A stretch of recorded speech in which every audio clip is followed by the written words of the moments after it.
I've known Ryan since we were kids.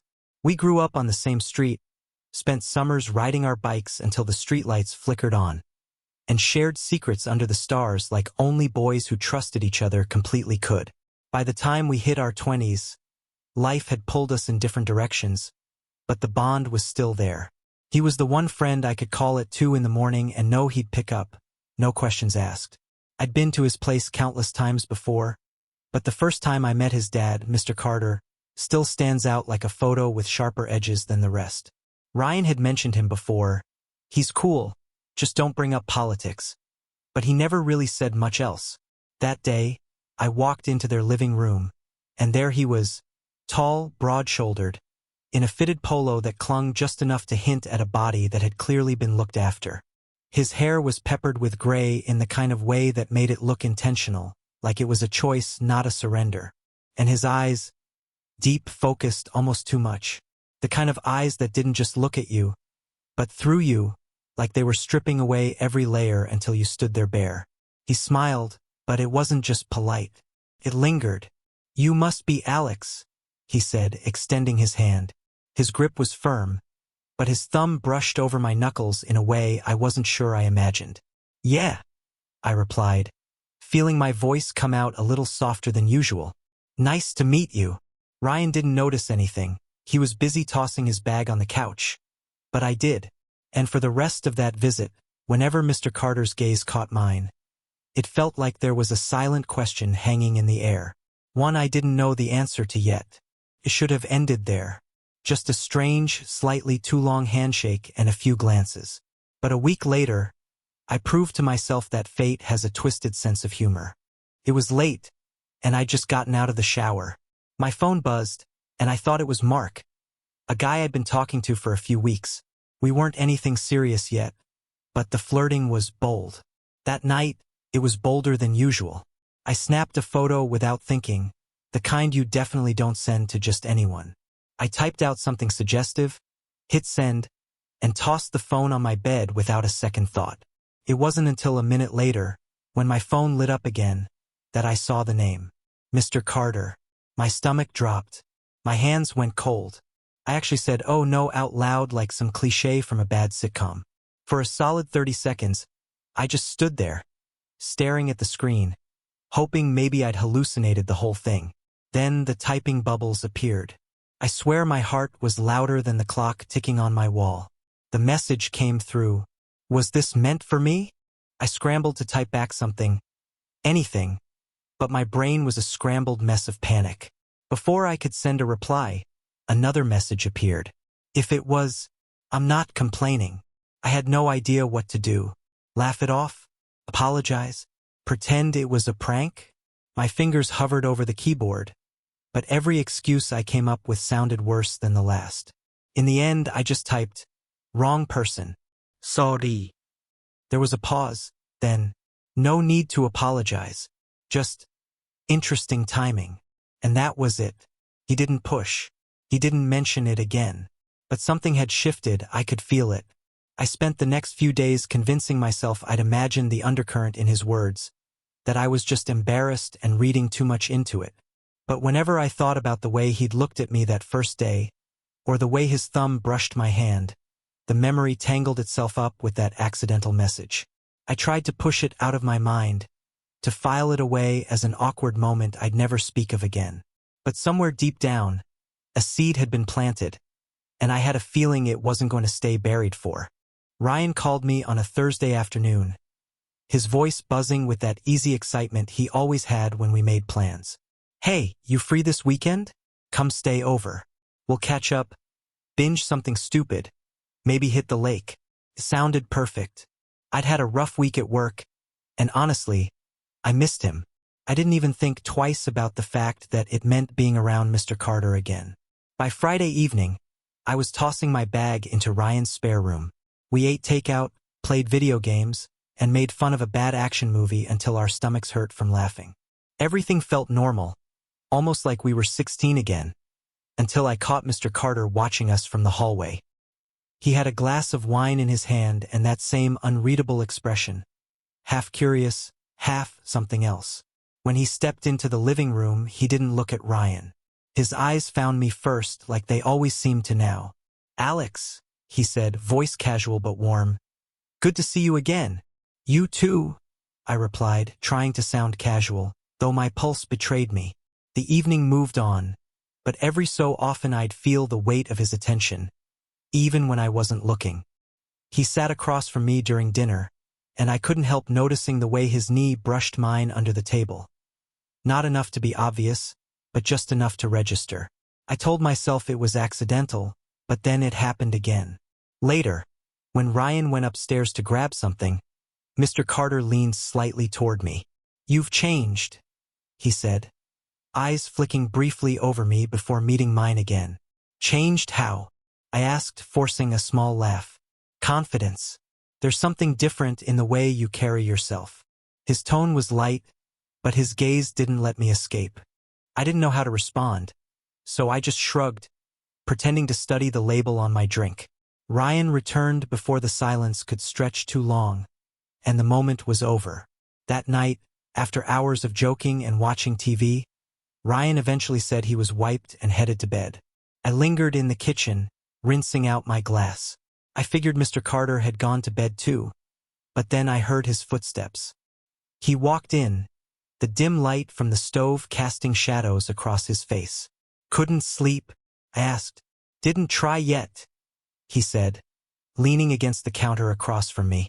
"You always stay up this late?" "Sometimes," I replied, drying my hands on a towel. He poured himself a small drink, swirling the liquid like he was considering something. "You seem quieter tonight. Thought you'd be the one keeping Ryan up until 3 with all your stories." I smiled faintly. "Guess I'm just tired." He studied me for a moment like he was trying to read between the lines. Then his voice dropped, softer, more deliberate. "You seem like you've been lonely lately." It was such a strange, direct thing to say that I just stared at him for a beat. "Why would you say that?" He shrugged. "I notice things. You're here, laughing with Ryan, but sometimes your eyes, they're somewhere else." His words made my chest feel tight. He wasn't entirely wrong. I'd been feeling disconnected from people lately, even from friends. "Maybe," I admitted. Mr. Carter took a small sip of his drink, his gaze never wavering. "People think loneliness is about being alone, but it's not. You can be in a room full of people and still feel invisible." I leaned against the counter, unsure why I was letting this conversation happen. "And what, you're an expert?" I tried to sound teasing, but my voice didn't quite carry enough bite. He smiled faintly, though there was no humor in his eyes. "Divorced men tend to learn a thing or two about it." Something about the way he said it, low, almost intimate, made my skin prickle. The air between us felt heavier now, charged in a way that made it hard to breathe. He set his glass down, moving a little closer, not enough to alarm me but enough that I could smell the faint scent of his cologne. "I don't mean to pry," he continued, "but you deserve to feel seen, not just by your friends." My throat felt dry. There was a weight to his words, like he was saying something far bigger than it sounded. I could feel a part of me leaning into it, craving the attention, while another part screamed at me to keep my guard up. Before I could respond, he glanced toward the stairs, then back at me. "It's late. You should get some rest." His tone had returned to neutral, but his eyes still lingered on me a moment too long. When I finally went to bed, I lay staring at the ceiling, my mind replaying every second of that conversation. The subtle brushes of his knee under the table, the way he'd looked at me, and now those words, "You deserve to feel seen." I told myself it was nothing, just a man being friendly, maybe a little too friendly. But deep down, I knew he wasn't talking to me like a friend's dad. The next morning was easy and unremarkable on the surface. Coffee brewing, the smell of toast, Ryan scrolling through his phone while Mr. Carter moved around the kitchen like he owned the air in it. I told myself the late-night conversation had been nothing more than a weirdly intimate moment that would fade into the background, but it didn't feel like it was going anywhere. Throughout breakfast, I caught him looking at me more than once, his eyes flicking away just before Ryan could notice. I found myself overanalyzing every movement. Did he lean a little too close when reaching for the butter? Was his smile meant for both of us or just me? By the afternoon, Ryan had decided we should take a walk around the neighborhood, something we used to do when we were teenagers. Mr. Carter stayed behind, claiming he had some work stuff to handle. It should have been a relief, but instead I felt restless.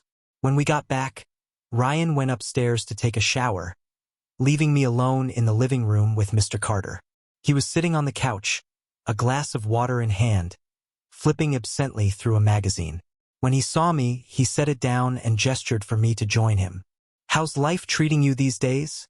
he asked, his tone casual but his eyes too focused for it to be a throwaway question. "It's fine," I said with a shrug, sitting at the far end of the couch. "Fine's a word people use when they mean not fine," he replied without missing a beat. I smirked faintly. "You sound like a therapist. Maybe I've just been around long enough to read between the lines." He leaned back, one arm stretched along the back of the couch. "I know the feeling.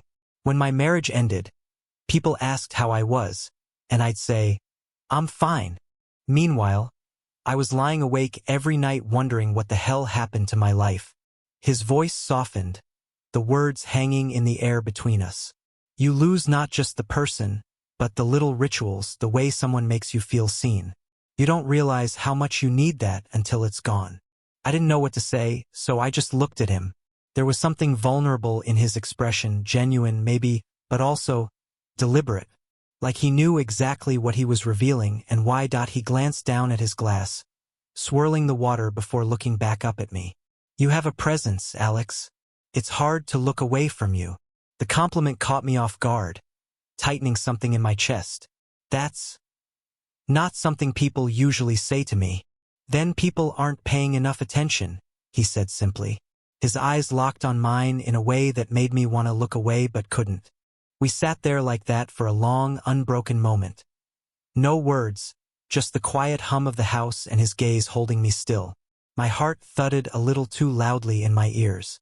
Ryan's voice from upstairs broke it. "Hey, you still in the living room?" he called. I blinked and leaned back. "Yeah," I called back, my voice a little rougher than I intended. Mr. Carter's lips curved just slightly, almost imperceptibly, like he'd noticed the effect he was having. Later that evening, Ryan insisted on making dinner while I sat at the counter, chopping vegetables. Mr. Carter moved around the kitchen with us, grabbing ingredients, occasionally brushing past me in the narrow space. One time, when I handed him a glass of wine, our fingers grazed. It wasn't an accident. His hand lingered a fraction too long, his thumb brushing against the side of mine before he took the glass fully. It was nothing anyone else would notice. Ryan certainly didn't, but the warmth from that brief touch stayed with me far longer than it should have. I found myself torn between two states of mind. One part of me was curious, drawn to the attention, to the way he looked at me like he understood things about me no one else bothered to see. The other part was riddled with guilt. This was Ryan's dad. This was dangerous. After dinner, Ryan and I stayed up in his room playing an old co-op video game we used to be obsessed with. Every now and then, I could hear Mr. Carter moving around downstairs, the faint clink of ice in a glass, the sound of the back door opening and closing. I couldn't stop wondering if he was thinking about me the way I kept catching myself thinking about him. When Ryan eventually fell asleep mid-match, I slipped out to grab a drink of water. The house was mostly dark except for the warm glow of the kitchen light. Mr. Carter was there, leaning against the counter, sipping from a short glass. "You're still up," he said quietly, like we were already sharing a secret. "Couldn't sleep?" I admitted, opening the fridge for a bottle of water. He didn't move aside when I passed him on my way to the sink, and for a moment we were standing close enough that I could feel the heat radiating off him. "You know," he began, his voice low and steady, "there's something rare about someone who can make a room feel different just by walking into it. You have that." I set the bottle down, my hands suddenly feeling too heavy. "You say things like that to everyone?" He smiled faintly. "Only when I mean them." I wanted to say something, call him out, or laugh it off, or just walk away.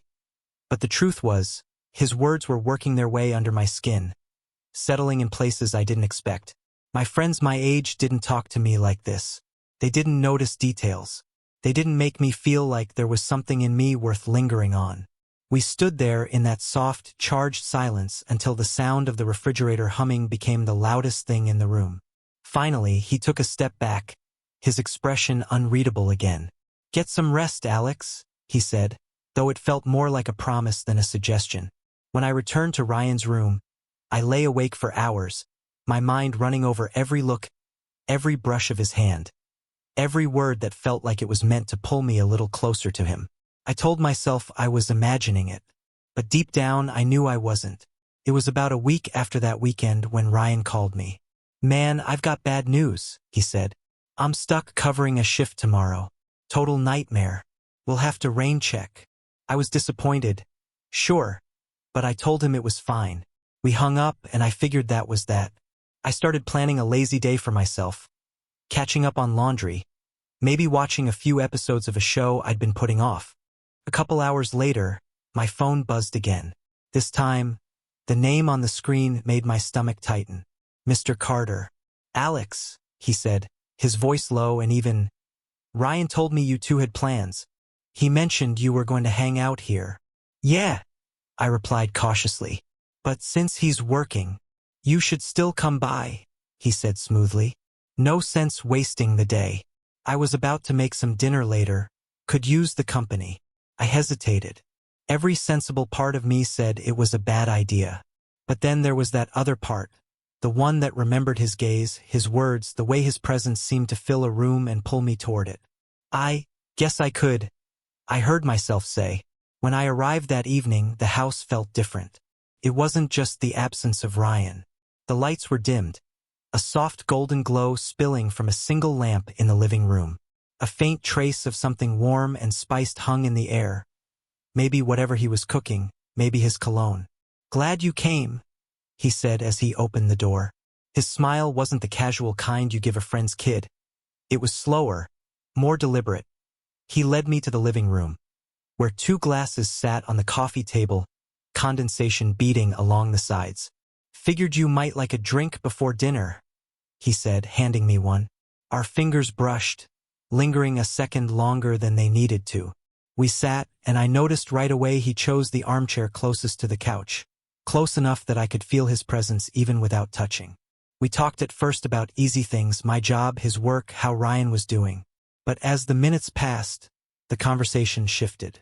"You know," he said, swirling the liquid in his glass, "you and Ryan have been friends a long time. I've watched you grow up in bits and pieces. But I feel like I'm just now getting to know who you really are." I tilted my head slightly, unsure how to respond. "And what do you think you know?" He smiled faintly. "That you're sharper than you let on. That you think more than you say. And that you've been carrying something lately. Something heavy." His words sank into me, uncomfortably accurate. I tried to mask it with a shrug. "You're observant." "I've had time to learn how to notice things," he said quietly. "When you live alone, you either tune out the world or you start studying it." Something about the way he said "alone" made my chest tighten. He wasn't looking for pity. He was offering a piece of himself. "I don't usually let people in," he continued. "But you have a way about you. It's like," he paused, searching for the right words, "like you make the air feel different when you're in the room." It was the kind of line that should have felt rehearsed, but his voice made it sound like it had been pulled from somewhere honest. My throat felt dry, so I took a slow sip of my drink to fill the silence. He leaned back, eyes still fixed on me. "Do people your age tell you that? That you have something that makes you worth looking at?" "Not like that," I admitted, my voice barely above a murmur. "Then maybe they're not looking close enough," he said, his tone low, almost conspiratorial. The space between us seemed smaller now, even though neither of us had moved much. I could feel the heat of his gaze, and it was doing something to me I didn't want to name. We talked more, about loneliness, about missed opportunities, about how hard it is to find real connection. Each word felt like it was peeling back a layer, pulling me further into whatever this was. At one point, I laughed softly at something he said, and he smiled in that slow, knowing way again.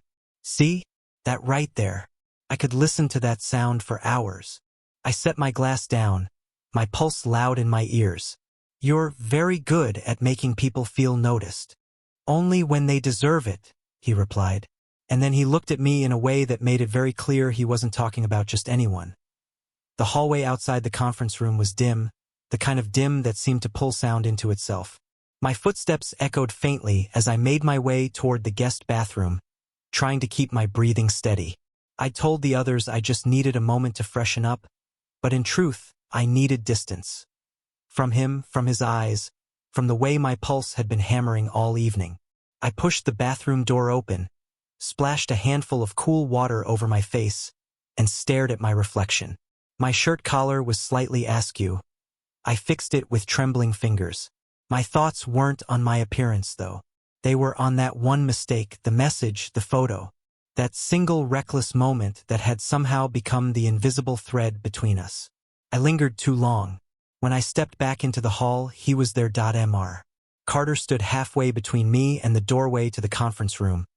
Hands in his pockets, posture easy. Eyes locked on mine with that unreadable expression that had been haunting me for weeks. "Thought you might have slipped out," he said, voice low, almost casual, but with an undertone I couldn't mistake. I swallowed. "Just needed a minute." He murmured, taking a step forward. "You've been avoiding my eyes all night." I forced a laugh, but it came out thin. "Haven't noticed." His lips twitched like he might smile, but it didn't quite happen.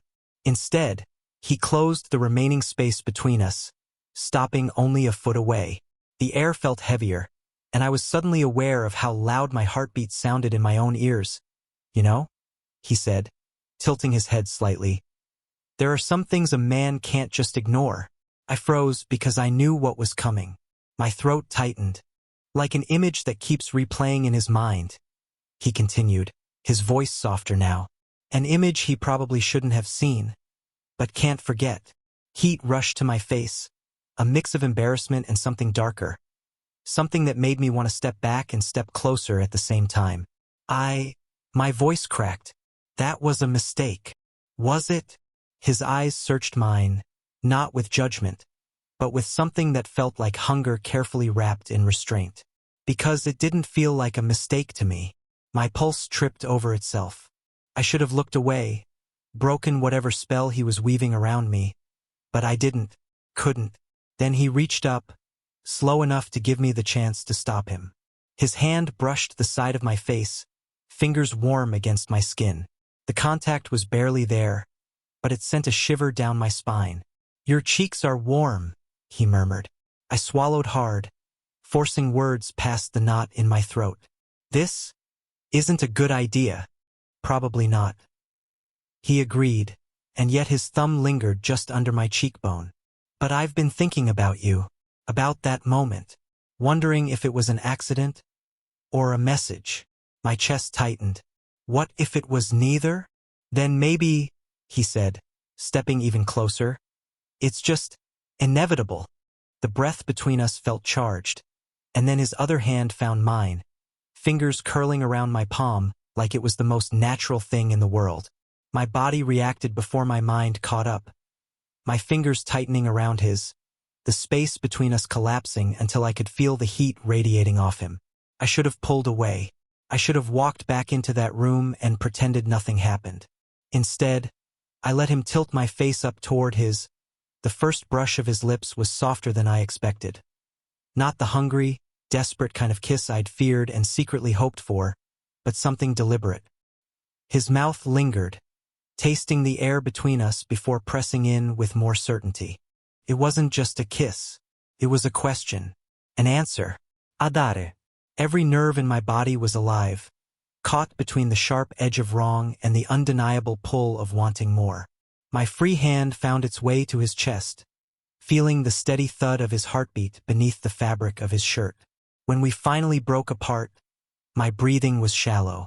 His eyes searched mine again, softer now, but no less intense. "Tell me to stop," he whispered. I opened my mouth, but the words didn't come, because deep down, I didn't want him to.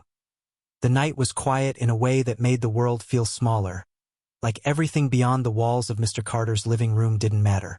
The low hum of the heater, the soft amber glow from the floor lamp in the corner, and the faint scent of cedar from the burning candle on the table made the space feel less like a stranger's home and more like somewhere I was meant to be. We sat side by side on his couch, a mug of tea in my hands that he had insisted on making. I wasn't sure if it was the warmth of the drink or the way he looked at me. Steady, patient, but my pulse had begun to slow from the nervous flutter it had been earlier.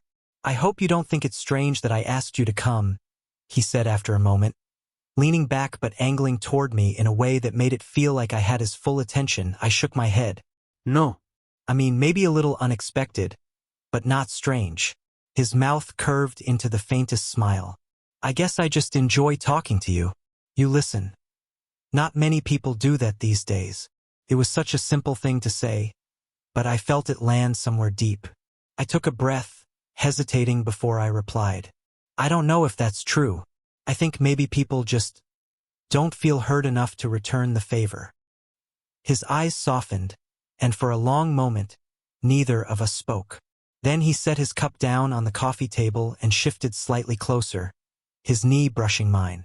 "You feel that way too, don't you?" I nodded, staring down into my tea. "People my age, they don't always get it. They're loud, always moving, always looking for the next thing. Sometimes I just want quiet. Someone to really see me. And be seen," he added gently.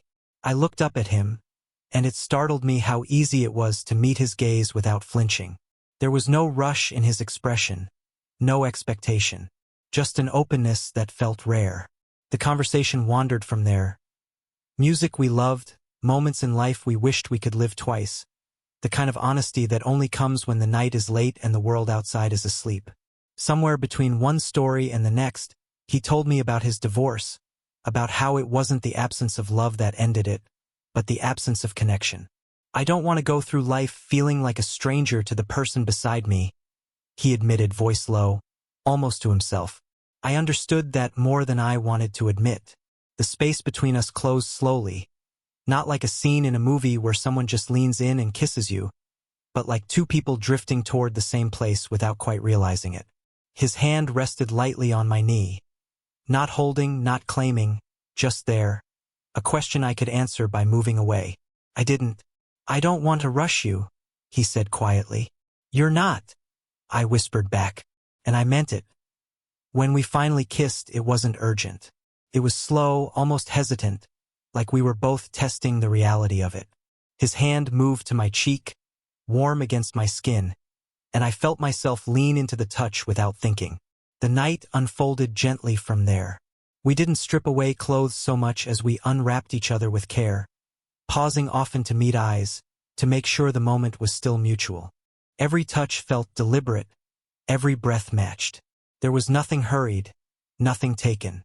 It was less about desire and more about the quiet certainty that we both needed this, not just the physical closeness but the safety of being wanted for more than that. When it was over, we didn't retreat to separate corners of the bed or let the silence turn awkward. He pulled me close, his arm resting heavily and securely around me.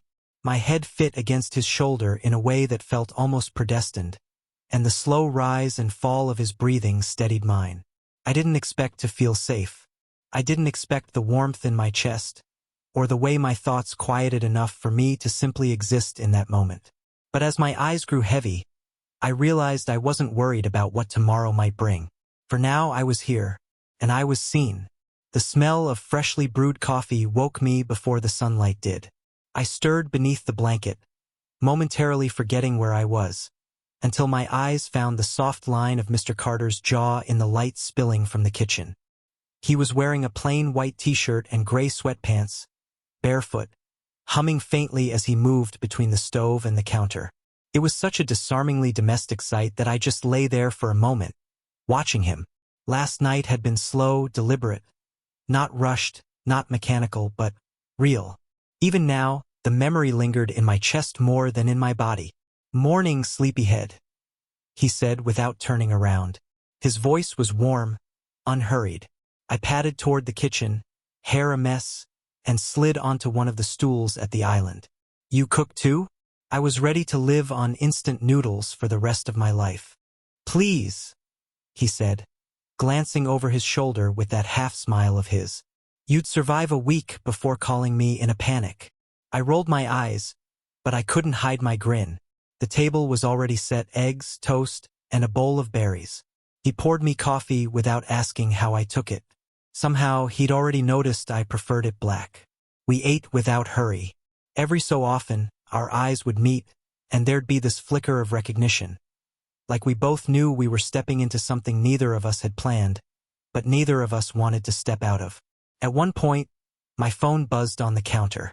Ryan's name lit up the screen. Mr. Carter noticed, but didn't say anything. Instead, he sipped his coffee and arched an eyebrow at me. I picked up, putting it on speaker. "Hey man," Ryan's voice crackled.